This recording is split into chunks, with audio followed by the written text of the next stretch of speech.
What is overlanding? Ham radio overlanding is a pretty well searched term on YouTube.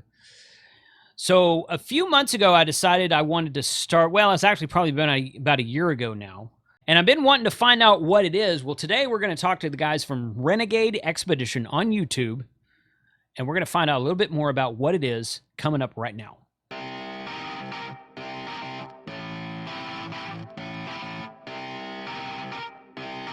Shut up and sit down. Ham Radio 2.0, where we do reviews, news, and how-tos of lots of things that are new in amateur radio. My name's Jason. I'm KC5HWB is my amateur radio call sign. And today we're going to talk with Alan and Andy from the Renegade Expedition YouTube channel. They make some really cool videos where they go out and go overlanding. They're here in North Texas. They just don't live too far from me. I just happened to find them on a Facebook group. Struck up a conversation. I said, hey, I'm doing some ham radio stuff and I want to start doing overlanding. And they're like, great, yeah, very nice guys, very helpful, very educated in the hobby/profession of overlanding. I wonder what they call that. I'm not even sure. So today we're going to talk to them, find out what overlanding is, find out how you can get started, and then we're probably going to take a trip together upcoming in the next few months. I don't know. We got to get something on the calendar and work it out between us. So take a look at the video, and I hope you enjoy it. So I've got Andy and Alan from the Renegade Expedition YouTube channel on today. Again, the link is in the description below to their channel. And you guys do overlanding, which I'm going to let you explain what that is to the audience. And then and tell us how you got started. Why do you do YouTube with it? And then, you know, maybe how you got started and how does one get started in overland? I heard a friend of mine said one time, he said, it's a good friend of mine, another YouTuber. He's like, yeah, I liked overlanding. I've been a fan of overlanding. I liked it back when it was called camping. And I'm like, well, kind of not really what it is. I mean, it is, but it's not. It's a little bit more involved than that. So we could talk about that some, but really appreciate you guys taking time out to come on the channel today. I'm going to talk about the Overland Expo a little bit later on once we kind of get rolling. But I'm going to let you guys introduce yourself. Whoever wants to go first, feel free, and we'll just kind of take it from there. So my name's Alan. I've been doing this Overland thing for going on about 7 years now, really. And cool. What started off for me is just I was looking for an outlet, you know, to kind of reset myself. We all kind of get sucked into the whole routine, the schedule of life, right? So I needed something to kind of, sorry, man. That's all right. Just really, we were introducing ourselves, and then I kind of got carried away with the question. Oh, you're good. You're good. That's fine. Go right ahead. Awesome. So anyway, yeah. So I just needed an outlet, man. You know, something to kind of create that break in life, so to speak, to kind of hit reset on that mental capacity of it, you know. So sure. And what got me started was I was sitting there, you know, flipping my phone, and then one day I just saw Expedition Overland, this you know, this group of guys that they all they do is travel, you know, they go all over the world, and that kind of made a connection. Maybe this is what I wanted to do, and I took my first trip, and I fell in love with it, man. And it's just turned into an addiction. That's awesome. Yeah. I joined the Overland Expedition. I paid like the annual dues for it, just like maybe a month and a half ago, something like that. I haven't done anything with it yet, but I get the emails and try to keep up with that stuff. So that sounds like fun. The Overland Bound community. Yeah, maybe that's it. Overland Bound. Yeah, maybe that's it. So yeah, there's several of them out there, right? So I can't remember. I think it was Overland Bound I joined, but I'm on I get a couple of other email lists as well. So, but cool. Thanks for being here, Andy. Go ahead. Yeah, well, my name's Andy. I haven't been doing it quite as long as Alan. He's the one who really got me into it more than anything. We met through our Jeep Renegades, our Wives Renegades, or our club. We went camping. I'm like, man, this was a lot of fun. He's like, well, you want to take it one step further? I'm like, what do you mean? He's like, let's go more remote. Let's get out there and travel a little further, not just camping. Let's go out for several days and see how you like it. And I went out there, followed him out to, I think it's Wichita out there in Oklahoma, and yeah, that changed it for me. I'm like, man, this is nice. Being just away from the campgrounds, out there, just far away. And some of the views you could see just hooked me in, reeled me in. Mm. And it was nice. I've been doing this now. I think our first trip was about a year and a half ago. So I've been doing this for about a year and a half. I've been camping all my life. Yeah. Campgrounds, state parks, things like that. But whenever you get out there and can experience different cultures, see completely different parts of the country in a different way, it really changes it for you. Yeah, definitely. Cool. So, okay. So if someone wanted to, okay, well, first of all, let me start this way. Let me say, okay, if with the joke aside about the difference between, camping and overlanding, what does make it different? Just for the audience's sake, I think I know what makes it different, but I'd like to hear in y'all's words what makes it different than just going out and setting up a tent at a state park and doing that kind of thing. You want to go ahead, Andy? Yeah. So my definition of overlanding, the thing I mainly go off of, is it's vehicle-based camping. Mm-hmm. The goal of overlanding isn't just going on your weekend camping trip to a state park. You're actually getting out. You want to go experience new cultures, get remote, visit different parts of the world that you can't usually visit in a front-wheel drive car or things like that. It's more going out for a week at a time, 2 weeks, month. There's people out there that have been doing it for several years without ever going home. And Nice. That's really what overlanding to me truly is. Now you can have your weekend trips, your camping trips, but Mm-hmm. it's getting away from just the same thing you can do in your, how can I put that? Same. Living out of the car. Yeah, it's Yeah. pretty much. Yeah. That's what when I went on. I took a 2-week long trip back in April, and I drove from North Texas to the Outer Banks in North Carolina, and we met some guys out there and stayed at a couple of state parks out there and did some ham radio stuff. But I stopped along the way. The first night I stopped in Mississippi. I think the second night I stopped somewhere outside of Atlanta, if I remember correctly. I can't remember where right now, but that's, we stayed in state parks, so we didn't really get out and away, but we were all camping out of our vehicles, so it was kind of like the same thing, but we just weren't as remote as what you're talking about. But that's all right. So good. Well, what to kind of circle back into like a keeping with the theme of my channel, what kind of communications do you guys typically use? I mean, how many of you go out at one time? Because I know I watched your last video, and I think there were 3 or 4 cars on it, something like that. There's more than just the 2 of you. And what kind of communications methods are most common between vehicles when you're on the road like that? So really what it comes down to is, can we communicate with one another in an efficient way where even if we do split up, we won't lose that signal. So Mm-hmm. I know a lot of the folks that come from the Jeeping world, or the crawler world, they love their CBs. I get it. It's a tried and true band, if you will, right? It's very easy to use. It's very intuitive. However, just the range you get on those things is atrocious. I mean, anything out of the line of sight is just, it's really, really difficult to make out what they're saying. So we kind of fell naturally into GMRS. So it's primarily the system of communication that we ended up going with, only because it's very user friendly when you compare that to ham radio, and as far as like obtaining the licensing, and all that stuff from the FCC, it's pretty straightforward. You just go to the FCC website and pretty much you just purchase your license.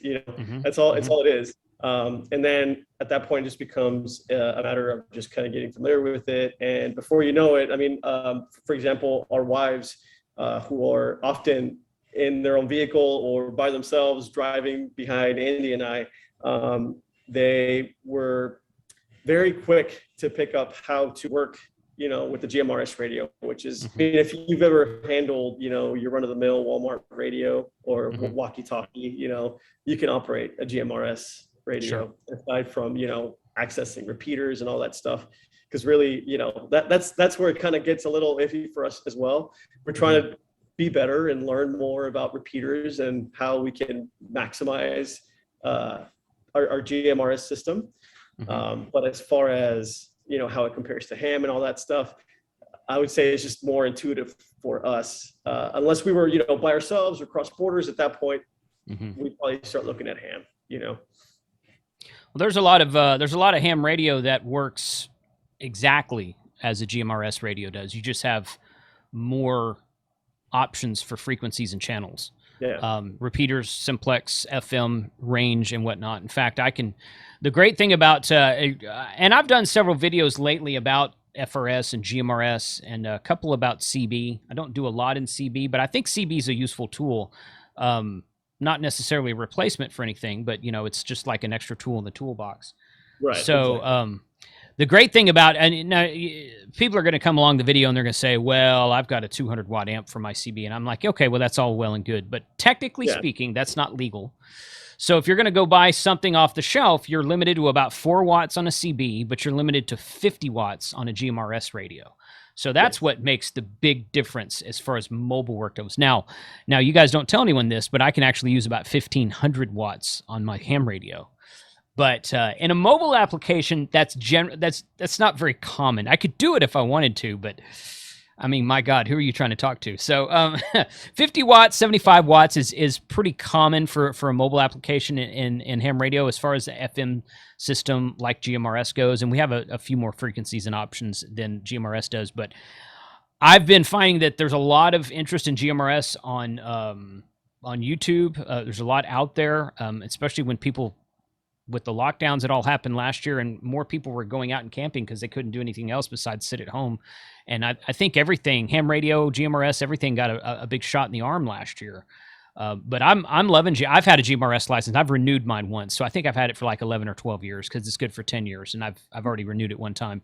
And I love GMRS. I don't use it a whole lot. But I think it's a very useful tool to have. So I'm glad to hear that you guys are using that, because it is definitely a step above CB, like you said. I agree with that statement. So good deal. Well, how often do you go out? I mean, what's the next trip you're planning? Do you guys? And I didn't say this up front, but you guys are both here in North Texas with me. Yep. So I think I found you through the Facebook group. Yeah. The Texas Overlanding Facebook group. I forget. I'm a member of like 2 or 3 of them, so I don't remember which one it was. And I reached out to you. Which one? I think it was Texas Overland. Texas Overland. Okay. Yeah, that's probably right. And so I found you through there, and I reached out to you, and you're like, "Oh yeah, you guys are over there in Tarrant County or in Dallas County somewhere." I'm like, "Well, cool. We need to get together and do this." So it's taken us a while, but we finally did it. So what's next on the books for you guys? What are you gonna be doing, and where are you gonna be going, and what kind of stuff are you gonna do? So we actually have a pretty big trip planned coming up here in mid to late September. Got a nice 9-day trip going, ending over in Flagstaff, Arizona for an Overland Expo West.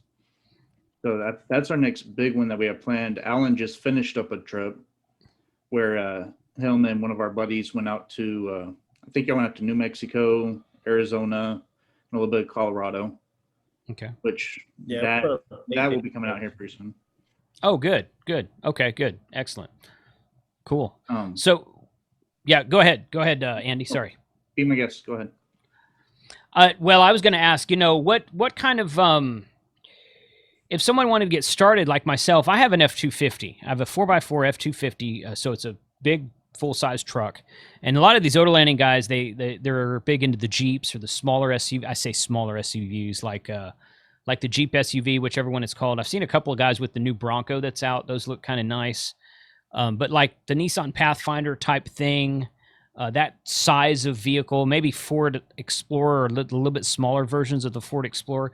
What kind of vehicle do you have to have, and how much stuff do you have to have in it? I guess it's kind of like a very open-ended question, right? But I've heard some people say, well, you got to have a special vehicle, you got to have a big snorkel on it so you can drive through a river, you got to have all this stuff, and I'm like, well, I don't know how true any of that is. So what's your thoughts on that?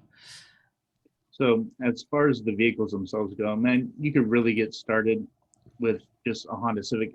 You really gotta ask yourself, what am I looking to do? If I want to go just experience different cultures, you can travel just about anywhere on roads, and that's still overlanding. You're experiencing new cultures.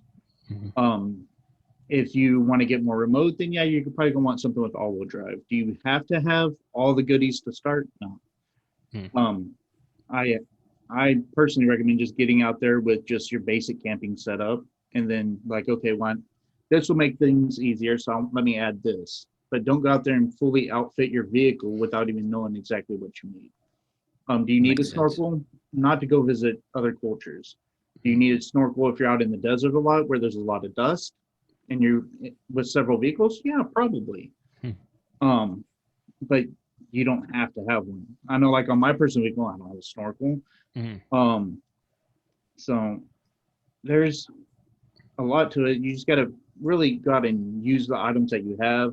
Like the main things you're gonna need is water. Make sure you can carry enough water. If you want to go super remote, make sure your tank in your vehicle is big enough. If not, carry just 1 or 2 extra gallons of fuel so you can get back to a fuel station, which there's fuel stations all over the place. You can find fuel, so you don't need 100 gallons of fuel. But like for example, with your F-250, you can get out there right now and start. You really don't need all the bells and whistles to get started. Now, all that stuff does is make you be able to stay out longer without having to visit, say, a store and things like that. But there's been a bunch of times, man, where like I find myself in a Colorado forest road and I'm like, oh my gosh, this is so cool, and beautiful views, and then occasional rut in the road. I'm like, oh, this is awesome, this is so remote, and then along comes a minivan, a Toyota Sienna. I'm just like, okay, well, maybe I didn't need the 33s, maybe I didn't need the lockers, maybe I didn't need suspension. So honestly, it just comes down to just going, take what you have.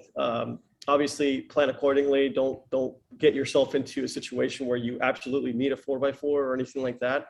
And I mean, it all just comes down to the pre-plan. How much research have you done in the area? What can you do? What can you not do? What shouldn't you do? How are you going to play it safe? That type of thing. But a lot of people have that conception that you need a Toyota 4Runner to go overlanding, or you can't take a full-size rig down a mountain pass or a mountain road. And that's not true either. I've seen, which is a good thing. I've started to see more and more full-size trucks out on these trails, and I think it's appropriate. As overlanders, like our number one enemy is weight.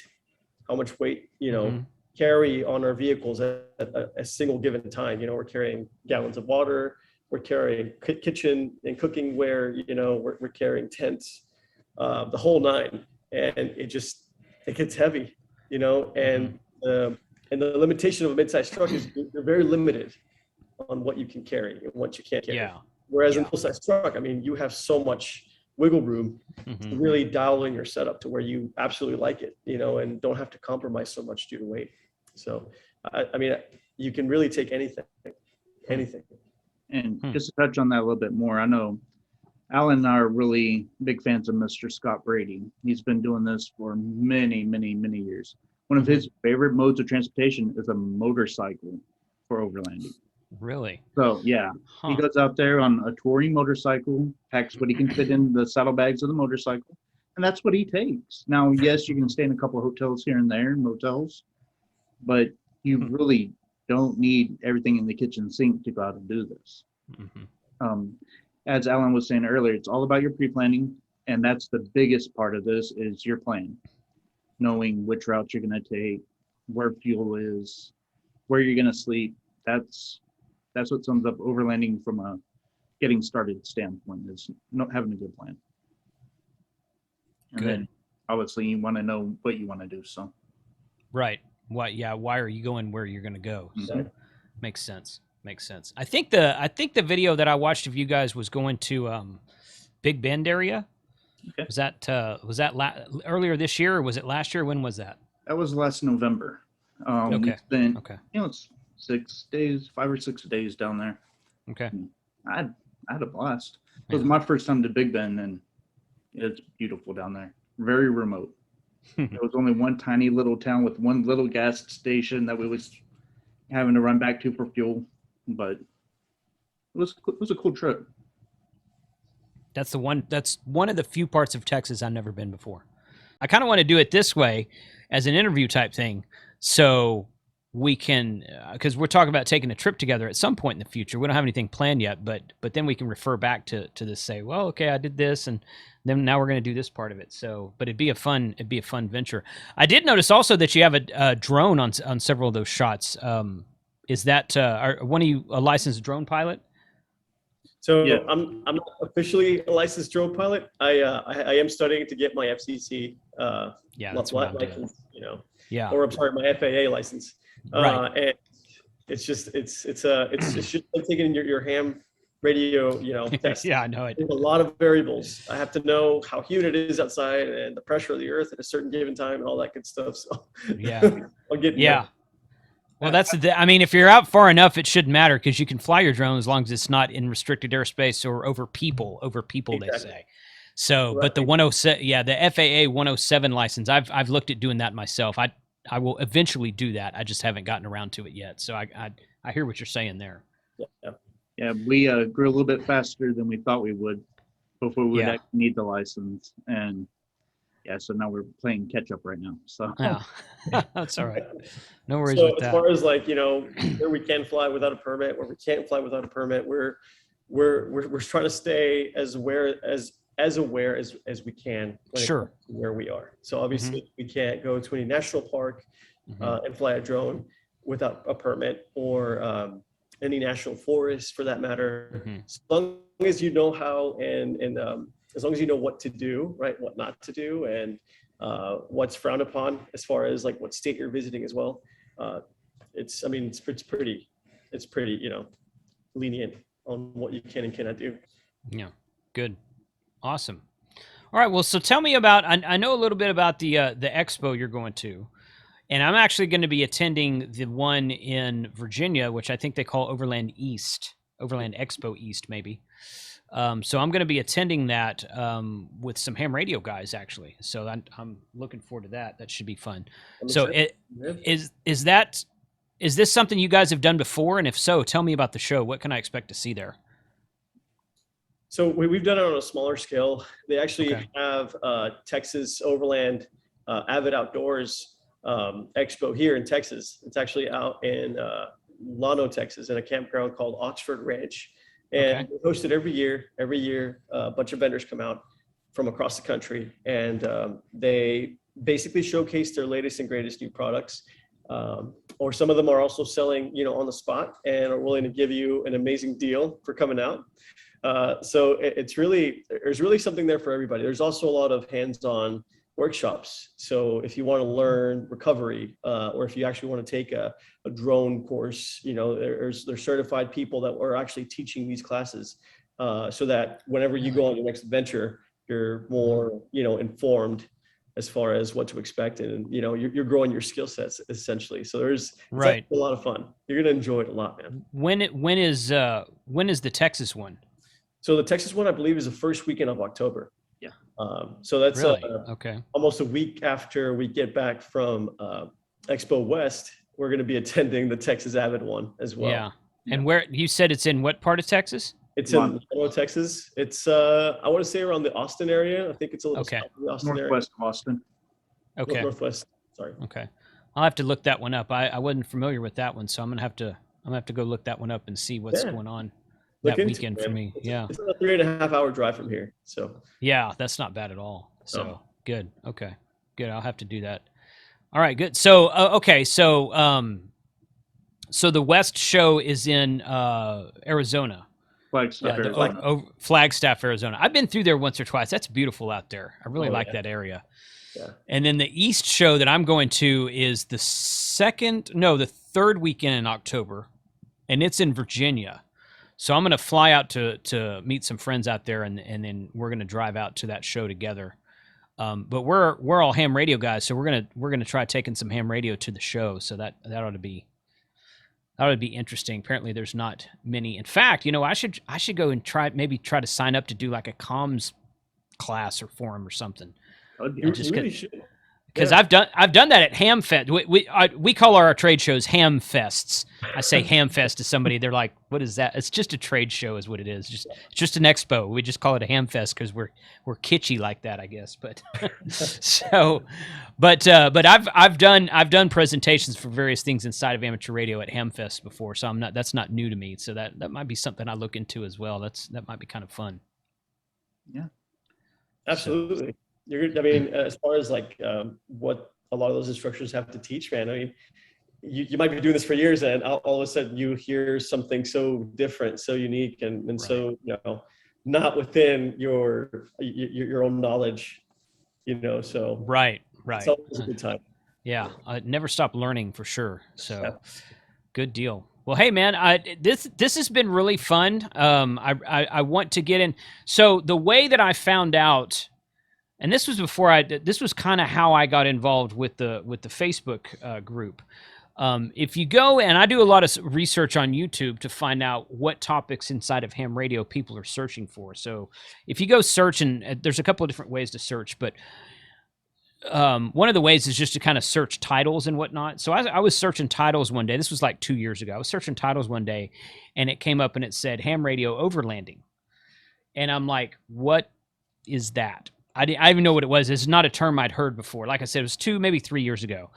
And so I had to look it up, and I'm like, okay. And then there's a group here in Texas that does it. And I'm like, okay. So that's kind of how I got involved in all that stuff. In fact, those guys at the Texas Overland Facebook group, one of the times earlier this year, I think it was, there was a group of them that says, hey, we're going to head down to Bolivar, which is just north of Galveston. I own a rental house in Galveston. And they were like, we're going to be down there next week. And I'm like, man, I'm going home tomorrow. I wish I was going to be down there. I'd go. They were just camping on the beach. I mean, just like, it wasn't out away from civilization. It was just driving onto a drive-on beach and setting up a tent on the back of your truck and camping. And I'm like, oh, now this is fun. I got to do this. So I haven't done it yet. Well, we kind of did it at Outer Banks, but in Texas, I haven't done it with that group yet. But I really like the fact that they just kind of like spur of the moment said, hey, we're going to do this. Who wants to join us? So I thought that was fun. But but this is definitely something I want to talk more about in future episodes. It's definitely something I want to learn more about, and I appreciate y'all's time today to kind of give us a brief overview and touch on it and see what we think it's about. Gonna be looking forward to doing a trip with you guys upcoming. I don't know if it's going to be like maybe late this year, early part of next year, but we're gonna have to figure out what works with everyone's schedule and see if we can get something on the books for it. Yeah, absolutely. Absolutely. There's a lot of places, a lot of beautiful views. Yeah. Good deal. Well, anything else before we close it out here? If you could pick anywhere that in the world that you'd want to travel to, where would that be? Me? Yep. I tell my wife's a big traveler. She likes to she likes to get on a plane and stay in hotels and whatnot. She's not big into camping. But she loves to travel. She loves to see other cultures. She loves to go to other countries. She's a big eating out. She wants to go eat local food wherever we go. So I always tell her I want to go everywhere once. So I've always wanted to go to Israel. That'd be cool. You got to really kind of plan your trip for that and not go at the wrong time. I've always wanted to go to Australia. I've been to London. I've been to Rome. We took a Mediterranean cruise in 2019, so about 2 years ago. That was fun. I don't know. We're going back to Hawaii this November. We actually bought and paid for a trip to Hawaii in May of 2020. We bought it 6 months in advance, and it was planned for May of 2020, and then 2020 went. So we've been putting that trip off and off. We have this trip we bought like a year and a half ago. We haven't been able to use yet. So, I think we're finally going to be able to get to use it this November. But Hawaii's beautiful. Hawaii's awesome. There's some Jeep clubs out there that I was reading about. I don't know any of those guys, but I was going to say there's a lot of Jeeping involved in Hawaii too. Right. Yeah. There's this thing in ham radio called SOTA, SOTA, Summits on the Air. It's basically you get a backpack, you get like an Osprey or some kind of hiking backpack, and you fill it up and you include your radio and you hike up a mountain and you set up a radio with a wire antenna on top of the mountain and you make as many contacts as you can. And it's called Activating the Summit. And there's designated summits on the website you go and do. And it's just a fun kind of like little game thing that we do, but it's incredibly fun to be able to say, I'm totally off grid. Like I had to hike 2 hours to get up here, and I'm running on battery and solar power, and I'm making contacts all over the world with my little wire antenna. So it's a really fun thing to do if you're into that sort of thing. Yeah. But No, that sounds like an awesome time. yeah, so good deal. I Well, can definitely see the crossover then between overlanding and ham radio, especially whenever you're wanting to go out and then reach new people like that. Right. I can't think of a better match to be able to do that, because then you're getting super remote and then getting to reach out to those people. Right. Yeah. Yeah. It's I mean, you know, I think a lot of the time, and this is not limited to overlanding, but I think a lot of the times, you know, I'll meet GMRS people and I'll meet Jeep clubs and whatnot, and just like car clubs, motorcycle guys who go out and they take road trips together and whatnot. And they don't understand exactly what ham radio is. They think, oh, well, I need this 30-foot in diameter antenna on this 40-foot tower in my backyard so I can talk to Japan every morning, because that's what their grandpa did at some point in time. And there's guys who do that. That's a very real thing inside of ham radio, but there's so much more to it than just that. So there's this very minimalistic approach to it that we do, where we take lightweight equipment, you know, very small compact equipment, and just a piece of wire, and we string it up in a tree, and then we make contacts all over the world. And it's very kind of rewarding to do that, because you know that you're communicating with bare essentials at that point in time. And so Overlanding the same way, man. You're trying to make all your systems as efficient as possible while keeping it as minimal as you can. You know, it's a challenge, but after you come back from a trip or during a trip, you're realizing how well a certain system that you have implemented works, and you're just like, that's awesome. You know, you get that rewarding feeling, just like you would, you know, taking all the equipment that you guys take to be able to do that. You know, it's very similar. Totally good.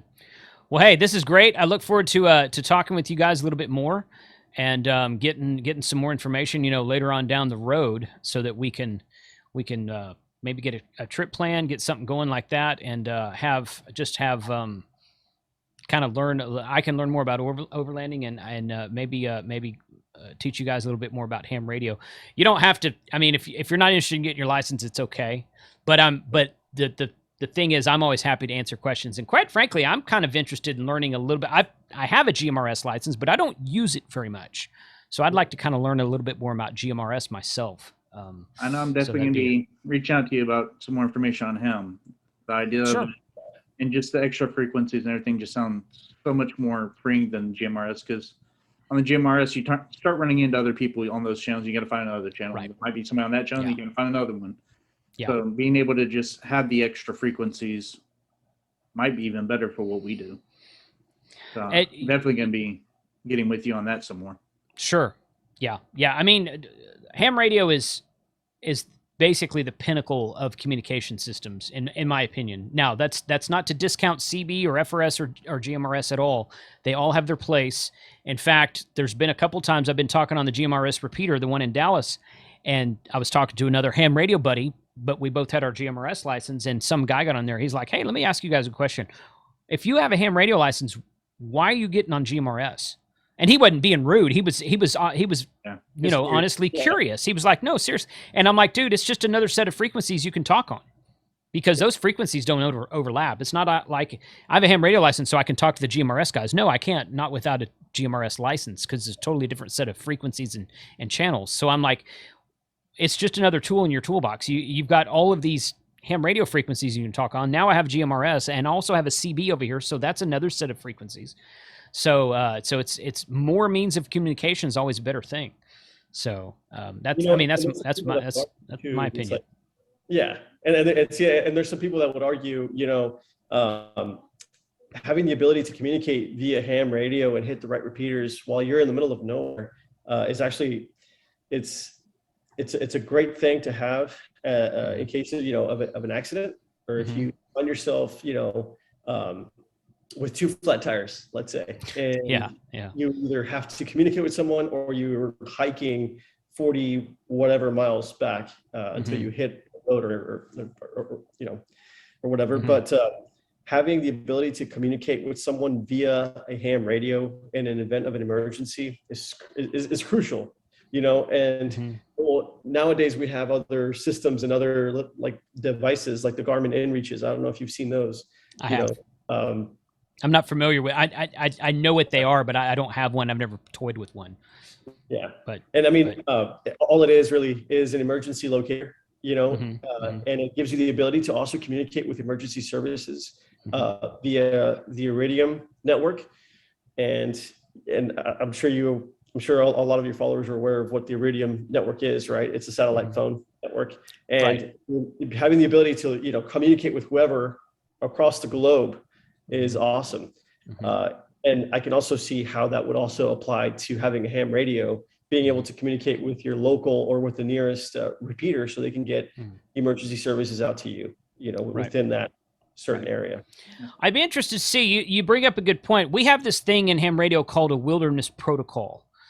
And I don't know if it exists in GMRS. Have you ever heard of this? No. Okay. So in a nutshell, what it is I think it's every hour.